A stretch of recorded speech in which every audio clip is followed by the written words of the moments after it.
Matthew here from MiniWarGaming.com and the MiniWarGaming Forge. We've got some Tyranids. I want to show you where I'm at for my Tyranid collection, as well as some plans for the future. Let's take a look.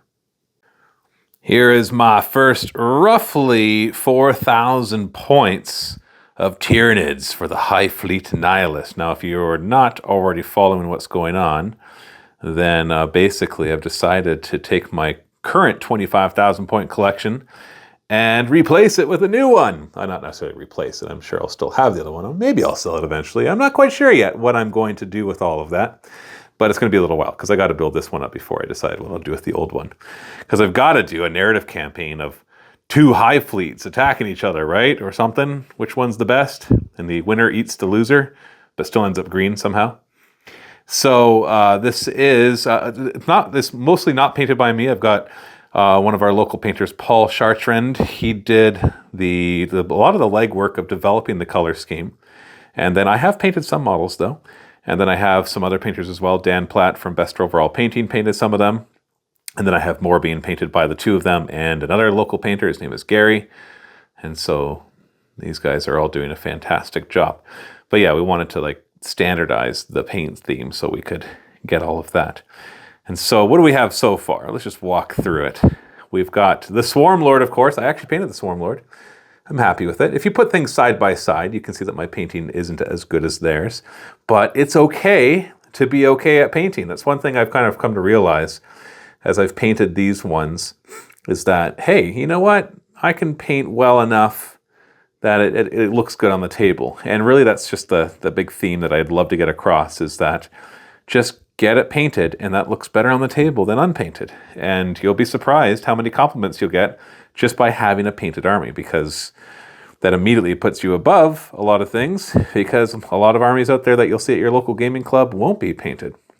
So we got the Swarm Lord and then a Hive Tyrant. The Hive Tyrant's all magnetized to have all the different abilities. Got a bunch of Tyrant Guard to go with them. Next to that, we've got the Brood Lord. Don't have Gene Stealers yet because we're waiting for all the new ones. The Leapers, of course, from the Leviathan box set. I've got two Leviathan box sets painted up here. I got a third one that I will be working on too, because I want more of mostly everything. We've got two Tyranid Primes with wings, or Shrike Primes, whatever you want to call them. We got a bunch of warriors. I got two groups right here of warriors with melee weapons. And then way over here, we got two groups with ranged weapons. Those with a very perceptive eye will notice there's only 11 warriors there, not 12. That's because I gave one for a reference model to Gary as he's painting stuff, because I want to make sure the bases are right. That's one thing I just noticed, is that I want the bases to match, but even with the instructions, there's still some variation. Like these ones are, it might be hard to tell on camera, but a little more orange than these. And so I'm going to fix that, because it really bothers me that I don't have the bases all the same. And I'm trying to avoid that this time, compared to my old army, which is all over the place for colors. So by standardizing which paints are used, it can really make a difference. So this side is all about monsters, close combat monsters, that is. We've got, of course, got a couple Screamer Killers from the Leviathan box set. Old One Eye, I painted him. And then we've got two Carnifexes. I painted one, and Paul painted the other, for a video that I'll be posting soon of how the color scheme is made.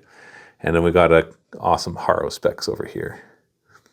It's one of the rare times where I can actually tell you who painted my models, because I've worked with over 500 painters in the past 10 years, so it's hard to keep track. But right here, I'm working with a specific few to get this one done. Got a Termagant back there with all of its Termagant babies. So we got two groups of 20 Termagants, and then the Ripper Swarms that came with them in the box set.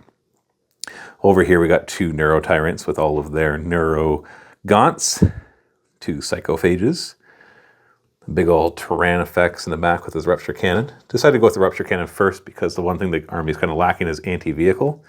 I know you can play the Invasion Fleet and make everything lethal, but I mean like having some actual anti-vehicle. The Exocrine. I already looked at the Warriors. Bunch of Barb Gaunts from the Leviathan box. And then lastly, a group of Zoanthropes.